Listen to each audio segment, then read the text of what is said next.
At this time, I'd just like to express again our appreciation to the members that have agreed to share with us a bit this morning. We'll start with Yolanda Houze, and then followed by Natalie. Where's Natalie? Right there. All right, by Natalie and Maynard. Thank you. Good morning. On April 26, 2009, I was sitting with the choir over there when I was paged by my boss, the director of the Public Health Laboratories. I knew it had to be something important for him to contact me on a Sunday morning. When I called him back, I learned that he was ill and he needed me to go to the lab to be present for a press conference that the Secretary of Health had scheduled. The announcement of the first case of influenza H1N1 in Washington State would begin months of testing by the microbiology laboratory which I directed. This was my first adult experience with a pandemic. Over the next few months, our laboratory would have to prioritize other testing that we normally did to allow for the deluge of samples we got from all over the state. And some of you were instrumental in sending us some of those samples, I remember. Fortunately, through our emergency planning, we had memoranda of understanding with other laboratories to perform some of the routine testing that we did. It was a very stressful time for me and for my staff as we went to working more than one shift a day, 7 days a week. I met daily with the state public health epidemiologists to talk about the number of cases of influenza in our state, the availability of kits for specimen collection, and any other issues regarding testing. I remember one day in particular when I had been so rushed to get to work that I quickly stuffed some cheese between 2 slices of bread for my lunch, which I always ate while meeting with the epidemiologists. The next day when I got to work, I was walking down the hallway to my lab when Natasha, one of the epidemiologists, handed me a sandwich that she had made. She said that she thought, with all the stress I was under, that I should have something more than a cheese and bread sandwich for my lunch. She was very sweet. I was so touched by her kindness that I've often thought of that incident and how that simple act made me feel cared for. It made me realize how important a kind word or gesture can be, and how each of us has that in us to recognize another person's needs. Natasha's kindness made a difference in my life, and I hope that I have and can still do the same for others.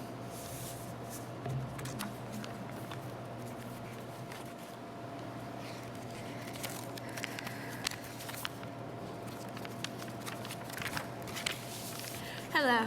Today I was asked to speak about when someone else did something selfless, and I immediately thought of when I was in 5th grade, when one of my friends that I often play soccer with and hang out with a lot, named Lila, was helping out with some special needs kids in our school. And she did that every morning, and it always made me feel a mix of emotions that included sad, happy, and overall good. It made me feel sad because not everyone was so nice to them, just because they were different. It also made me feel happy and overall good because Lila was there and they had someone who they could count on, and they had someone who was always there for them. So today, whenever I see any of the special needs, I always make sure to say hi to them and ask them how their day was. I particularly have a good relationship with one of the special needs kids named Micah. I have choir with him, and every day when I go into choir, we always do a little handshake that we've made up, and I always say hi to him. And I feel good every time I do that because I know that he has someone who's there for him and will always be there for him. So I learned a particularly important lesson that day, to treat others kindly, because not everyone is treated that way. Thank you. Good morning.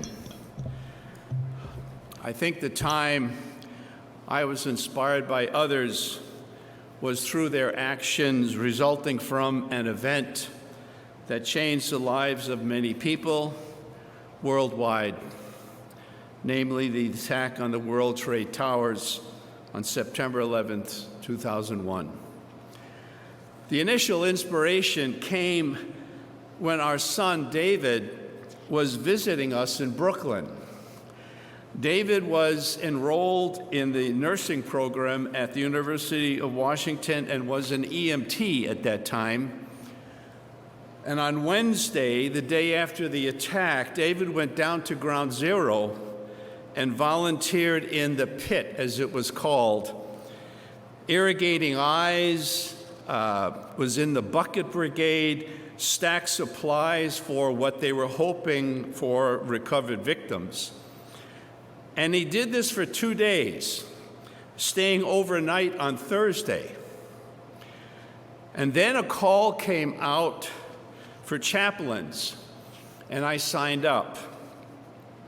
And I was first at the Family Assistance Center, where people who lost work or housing or both came for financial aid. And daily we would see 20,000 people at least, gathering at about 5 o'clock in the morning, and basically going through all that process, probably staying there the whole day. And my role as a chaplain was to be available to people. And this role is called, and this is important to note, a ministry of presence. Because basically my role was to sit alongside people and just listen to whatever they felt like saying, be it whispers, tears, anger, crying, cursing. This was not the time for spouting Bible verses or epithets. And I was at the center, the Family Assistance Center, until it closed in January. And then there was a call still for chaplains, and so I went down to St. Paul's Chapel. Now, St. Paul's is located 1 block away from the World Trade Center, and it survived the blast. And it served as a respite for the cops and firefighters and construction workers. It was open 24/7. And St. Paul's, whether you know it or not, is the oldest church in New York City, built in 1766. George Washington worshiped there in a special pew box for him and his family. But now it was being used by podiatrists to care for burnt feet resulting from the ongoing intense heat that was still aflame. And there were cobblers that would repair the boots and the shoes, primarily boots of those whose feet had been burned. The recovery workers would sleep in the pews or sit for a break, take meals, visit with each other, and people were coming and going around the clock. And I guess I would just describe it as kind of holy commotion. And my shift was on Thursdays from 7 in the morning till about 4 in the afternoon. And again, it was a ministry of presence, sitting and listening.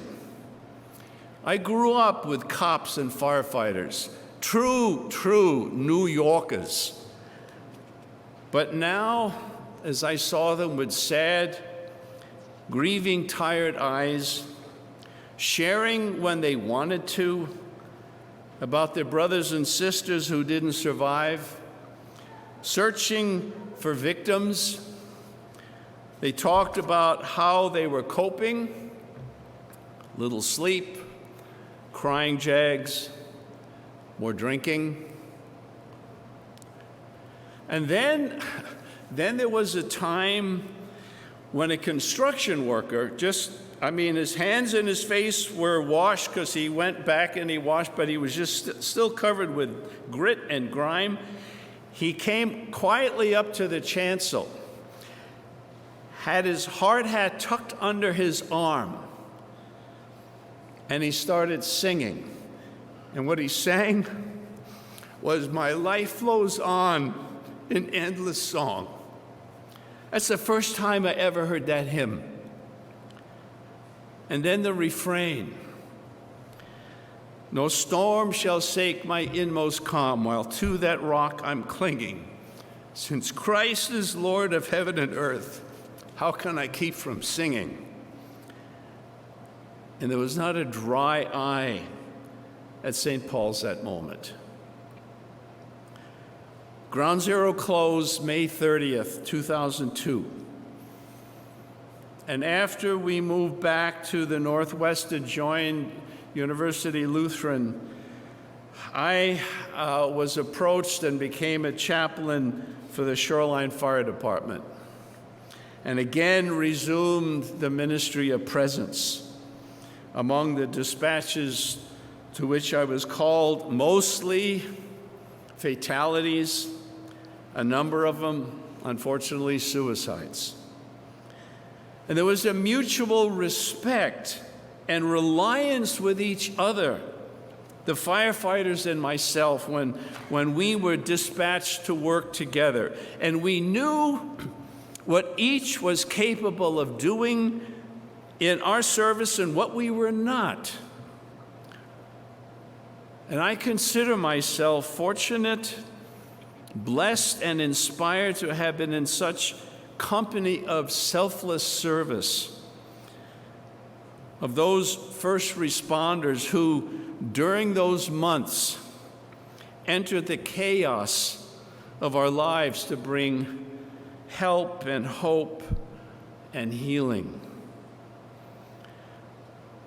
And even when sad, and especially today, I cling to the promise that I am dearly loved and treasured by God, and that will never be taken away. I'm able to sense that presence wherever I go, especially in hard times. That's the blessing that occurred for me. Thank you.